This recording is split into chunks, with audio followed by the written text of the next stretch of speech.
Lesson 22. What I see is a form of vengeance. Today's idea accurately describes the way anyone who holds attack thoughts in his mind must see the world. Having projected his anger onto the world, he sees vengeance about to strike at him. His own attack is thus perceived as self-defense. This becomes an increasingly vicious circle until he is willing to change how he sees. Otherwise, thoughts of attack and counterattack will preoccupy him and people his entire world. What peace of mind is possible to him then? It is from this savage fantasy that you want to escape. Is it not joyous news to hear that it is not real? Is it not a happy discovery to find that you can escape? You made what you would destroy, everything that you hate and would attack and kill. All that you fear does not exist. Look at the world about you at least 5 times today, for at least a minute each time. As your eyes move slowly from one object to another, from one body to another, say to yourself, I see only the perishable. I see nothing that will last. What I see is not real. What I see is a form of vengeance. At the end of each practice period, ask yourself, is this the world I really want to see? The answer is surely obvious. What I see is a form of vengeance. Okay, miracle workers, is this the world you really want to see? Miracle working is really a 2-step process. It starts with an internal shift. This is what the workbook is helping us to do. That has to come first. The primary responsibility of the miracle worker is to accept the correction for himself. That is number 1.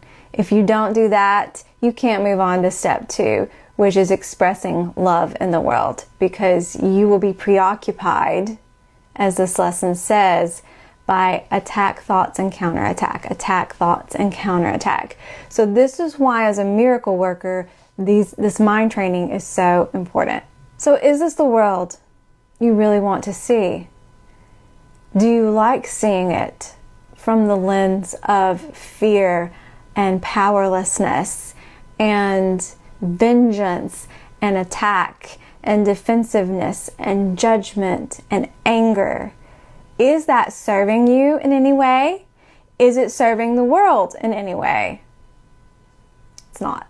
As with anything, we have to see that for ourselves, and we have to desire and want that, the Course says, for ourselves in order to have the conviction to be able to change the thought system from the fear-based thinking, because that right now we are being guided by the ego in the fearful world for the most part, and the ego wants vengeance.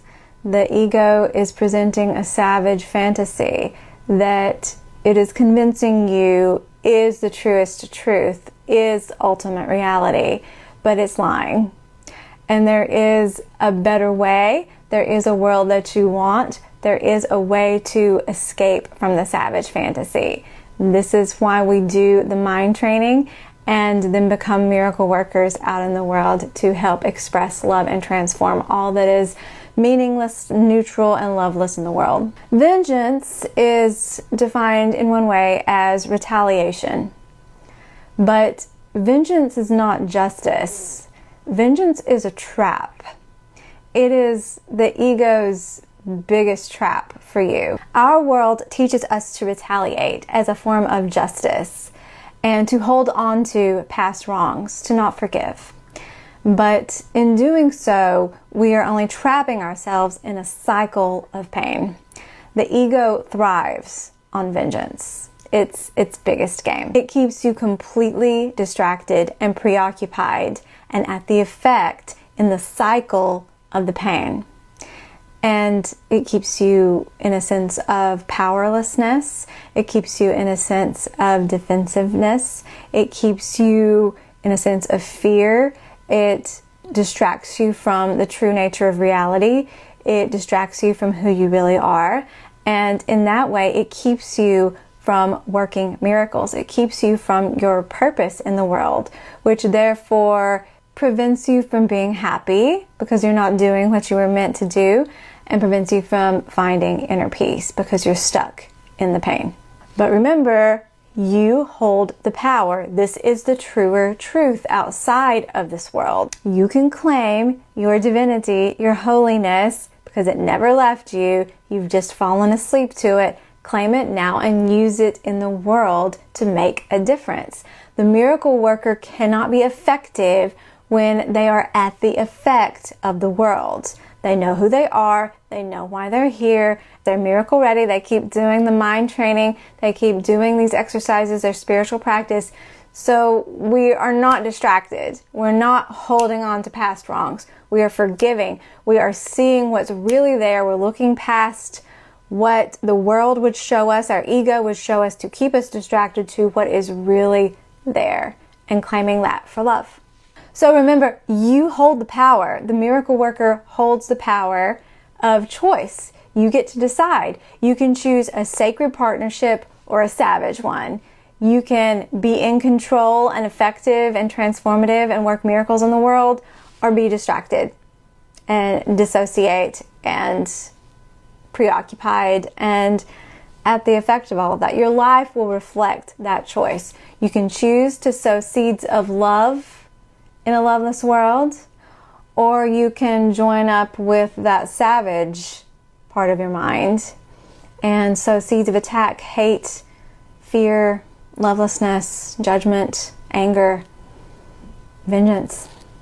The choice is yours. Your life will reflect that decision, and the world you see will as well. We've got work to do. I'll see you tomorrow.